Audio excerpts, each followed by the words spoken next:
हनुमान जी की कथा हम कहने जा रहे हैं। मंगल भवनय मंगलहारी, द्रवहु सुदशरथ अजिर बिहारी। हर काम अमंगल को मंगलमय करने वाले प्रभु श्री राम जी को मैं प्रणाम करती हूँ।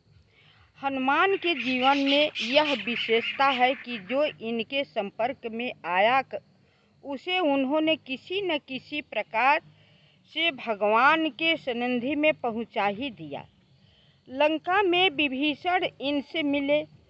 इनके संसर्ग और आलाप से वे इतने प्रभावित हुए कि रावण की भरी सभा में उन्होंने हनुमान का पक्ष लिया और अंत में रावण को छोड़कर वे राम की शरण आ गए।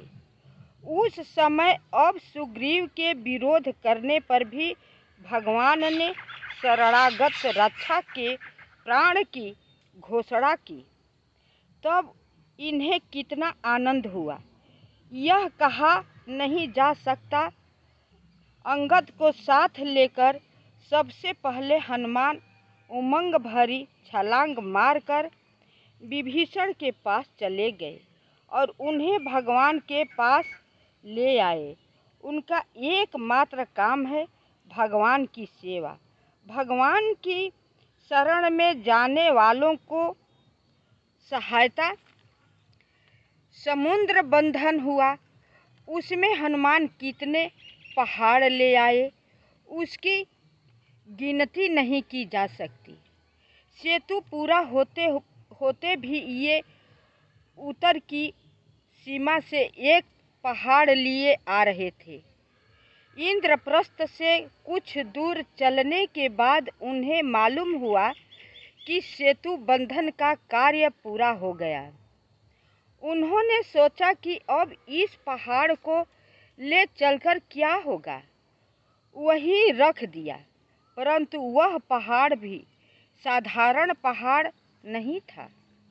उसकी आत्मा ने प्रकट होकर हनुमान से कहा, भक्तराज, मैंने कौन सा अपराध किया है कि आपसे कर कमलों का स्पर्श प्राप्त करके भी मैं भगवान की सेवा से वंचित हो रहा हूँ। मुझे यहाँ मत छोड़ो, वहाँ ले चलकर भगवान के चरणों में रख दो। पृथ्वी पर स्थान न हो तो समुद्र में डुबा दो। भगवान के काम आऊँ तो जीवित रहना अच्छा नहीं तो इस जीवन में क्या लाभ है। देखो पहाड़ हनुमान जी से कैसे कहते हैं कि किसी न किसी रूप में हम भगवान के काम में हमें आ जाए। तो कथा को यहीं पर हम विराम करते हैं। आप सब मेरी कथा सुन करके पूरी वीडियो आप सब देखेंगे, कथा पढ़ें सुनेंगे तो आप सबको पूरा रहस्य मालूम होगा और आनंद भी आएगा।